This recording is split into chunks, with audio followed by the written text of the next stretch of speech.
Assalamu alaikum wa rahmatullahi ta'ala wa barakatuh. Je vais vous parler aujourd'hui d'une des raisons d'Elixir, un des buts visés, mais également un but qui n'est pas visé car illusoire. Et ce vers la Bismillah ar-Rahman ar-Rahim wa salatu wa salam ala ashraf al-mursalin.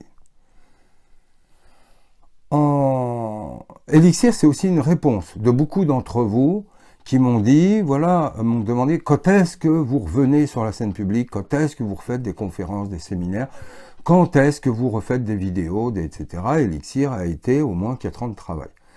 Donc, je reviens. Maintenant, Elixir, à travers les demandes que j'avais, pour beaucoup, c'était il faut retrouver l'unité de la Ummah, on est tous divisés, on n'a jamais réussi à s'entendre, etc., etc.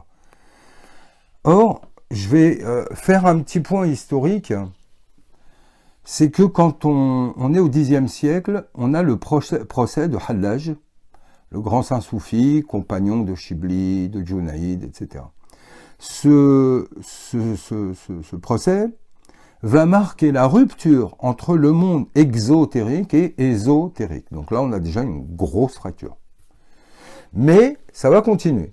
Et sur les 2 siècles, 1 siècle et demi qui vont suivre, on va avoir au sein même de l'exotérisme un ensemble de divergences, de conflits, de sectarisme, etc., que va essayer de résoudre notamment le grand réconciliateur qui était l'imam Abu Hamid Muhammad al-Ghazali.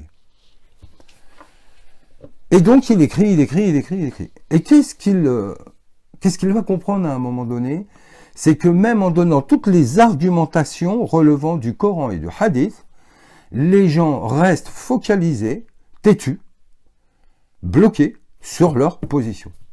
Il a un jour, par exemple, face à lui, un Mu'tazilite qui va lui sortir une bêtise sur le plan dogmatique, et le Cheikh Ghazali va le corriger.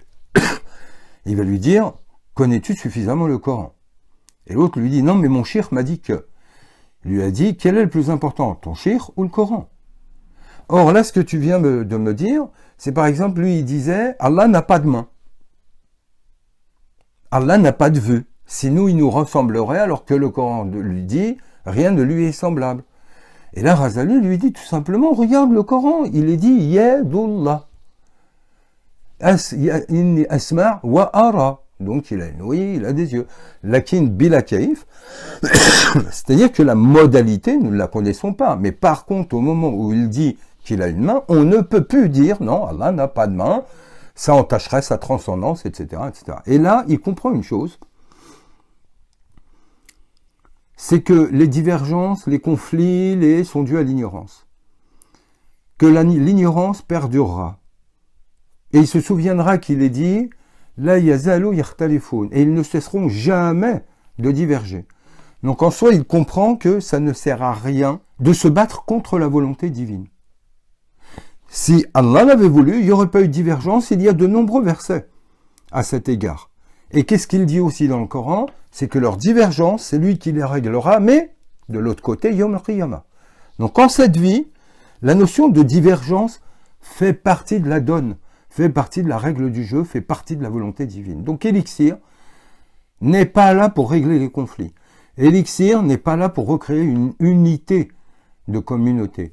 Elixir est là pour donner de la connaissance, mais surtout donner des armes, donner des connaissances nécessaires aux gens qui sincèrement veulent aller à Allah. Le reste en soi, c'est pas notre problème. Nous ne descendons ni sur le terrain politique, ni social, ni associatif, nous restons sur le champ spirituel fidèle à la lettre du Coran et de la Sunna. Et nous savons pertinemment que très peu entendront ce message. Le Coran, qalilun, al-awwalun, السابقون السابقون أولئك المقربون في جنة النعيم ثلة من الأولين قليل من الآخرين. Les prédécesseurs, les plus proches, les devanciers, ceux de la proximité d'Allah ne seront jamais que très peu. Al-kathra fa aktharuhum la yu'minun. La grande majorité n'a pas le dépôt de foi. Ça, on le sait pertinemment. Donc, comme Guénon, sans vouloir nous comparer à lui, nous savons très bien que nous nous adressons qu'à une élite et une minorité, et qu'à partir de là, résoudre les conflits et les divergences qui durent depuis 15 siècles. Si des grands imams comme Razali y ont renoncé et ont compris que ce n'était pas possible, c'est pas nous qui allons nous acharner non plus à cela. Elixir est là pour rétablir de la connaissance, la tradition complète. C'est une arche qui est appelée à en elle synthétiser toutes les connaissances fondamentales pour parvenir à une compréhension juste de la primordialité du Coran, de l'exemple mohammedien et des moyens d'accéder à la station de la proximité. À très bientôt, Inch'Allah. Assalamu alaikum wa rahmatullah.